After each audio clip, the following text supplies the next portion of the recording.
श्री गणेशाय नमः। ओम नमो भगवते वासुदेवाय। नमस्कार। जय श्री हरि विष्णु। योगिनी एकादशी की पावन कथा आप सभी श्रद्धालु भक्तों का हमारे इस पावन भक्ति परिवार में हार्दिक स्वागत है।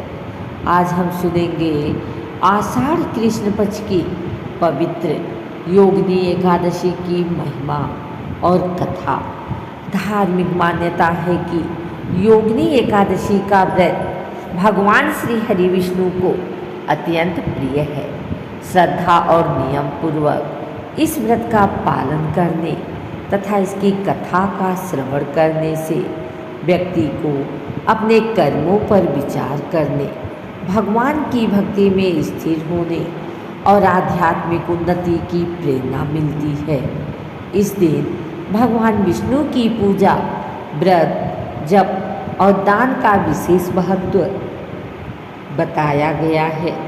आइए सबसे पहले विघ्नहर्ता श्री गणेश जी, माता लक्ष्मी और भगवान श्री हरि विष्णु का स्मरण करें। ओम नमो भगवते वासुदेवाय। ओम विष्णुवे नमः। अब पूर्ण श्रद्धा और भक्ति के साथ आरंभ करते हैं योगिनी एकादशी की पावन कथा। आइए सुनते हैं। अर्जुन ने कहा, हे त्रिलोकीनाथ, मैंने ज्येष्ठ माह के शुक्ल पक्ष की निर्जला एकादशी की कथा सुनी। अब आप कृपा करके आषाढ़ माह के कृष्ण पक्ष की एकादशी की कथा सुनाइए। इस एकादशी का नाम तथा महात्म्य क्या है, सो अब मुझे विस्तार पूर्वक बताएं। श्री कृष्ण ने कहा, हे पांडुपुत्र, आषाढ़ माह की कृष्ण पक्ष की एकादशी का नाम योगिनी एकादशी है। इसके व्रत से सभी पाप नष्ट हो जाते हैं। यह व्रत इस लोक में भोग तथा परलोक में मुक्ति देने वाला है। हे अर्जुन, यह एकादशी तीनों लोकों में प्रसिद्ध है। इसके व्रत से सभी पाप नष्ट हो जाते हैं। तुम्हें मैं पुराण में कही हुई कथा सुनाता हूँ, ध्यान पूर्वक श्रवण करो। कुबेर नाम का एक राजा अलकापुरी नाम की नगरी में राज्य करता था। वह शिव भक्त था। उनका हेममाली नाम का एक यक्ष सेवक था जो पूजा के लिए फूल लाया करता था। हेममाली की विशालाक्षी नाम की अति सुंदर स्त्री थी। एक दिन वह मानसरोवर से पुष्प लेकर आया, किंतु कामासक्त होने के कारण पुष्पों को रखकर अपनी स्त्री के साथ रमण करने लगा। इस भोग विलास में दोपहर हो गई।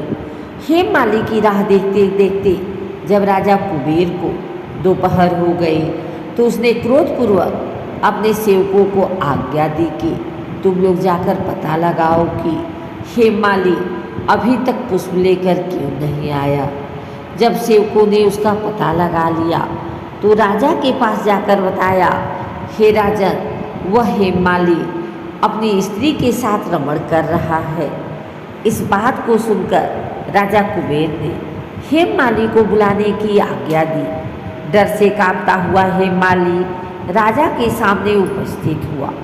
उसे देखकर कुबेर को अत्यंत क्रोध आया और उसके होठ फड़फड़ाने लगे। राजा ने कहा, अरे अधम, तूने मेरे परम पूज्यनीय देवों के भी देव महादेव का अपमान किया है।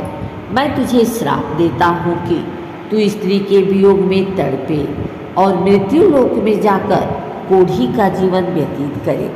कुबेर के श्राप से वह तत्क्षण स्वर्ग से पृथ्वी पर आ गिरा और कोढ़ी हो गया। उसकी स्त्री भी उससे बिछड़ गई। मृत्यु लोक में आकर उसने अनेक भयंकर कष्ट भोगे, किंतु शिव की कृपा से उसकी बुद्धि मलिन न हुई और उसे पूर्व जन्म की भी सुध रही। अनेक कष्टों के भोगता हुआ तथा अपने पूर्व जन्म के कुकर्मों को याद करता हुआ वह हिमालय पर्वत की तरफ चल पड़ा। चलते चलते वह मार्कंडेय ऋषि के आश्रम में जा पहुंचा। वह ऋषि अत्यंत वृद्ध तपस्वी थे। वह दूसरे ब्रह्मा के समान प्रतीत हो रहे थे और उनका वह आश्रम ब्रह्मा की सभा के समान शोभा दे रहा था। ऋषि को देखकर हेममाली वहाँ गया और उन्हें प्रणाम करके उनके चरणों में गिर पड़ा। हेममाली को देखकर मार्कंडेय ऋषि ने कहा, तूने कौन से निष्कर्म कर्म किए हैं जिससे तू कोढ़ी हुआ और भयानक कष्ट भोग रहा है। महर्षि की बात सुनकर हेममाली बोला, हे मुनि श्रेष्ठ, मैं राजा कुबेर का अनुचर था। मेरा नाम हेममाली है। मैं प्रतिदिन मानसरोवर में फूल लाकर शिव पूजा के समय कुबेर को दिया करता था। एक दिन पत्नी सहवास के सुख में फंस जाने के कारण मुझे समय का ज्ञान ही नहीं रहा और दोपहर तक पुष्प न पहुंचा सका। तब उन्होंने मुझे श्राप दिया कि तू अपनी स्त्री का वियोग और मृत्युलोक में जाकर कोढ़ी बनकर दुख भोगेगा। इस कारण मैं कोढ़ी हो गया हूँ तथा पृथ्वी पर आकर भयंकर कष्ट भोग रहा हूँ। अतः कृपा करके आप कोई ऐसा उपाय बतलाएं जिससे मेरी मुक्ति हो। मार्कंडेय ऋषि ने कहा, हे हेममाली, तूने मेरे सम्मुख सत्य वचन कहे हैं, इसलिए मैं तेरे उद्धार के लिए एक व्रत बताता हूँ। यदि तू आषाढ़ माह के कृष्ण पक्ष की योगिनी नामक एकादशी का विधान पूर्वक व्रत करोगे तो तेरे सभी पाप नष्ट हो जाएंगे।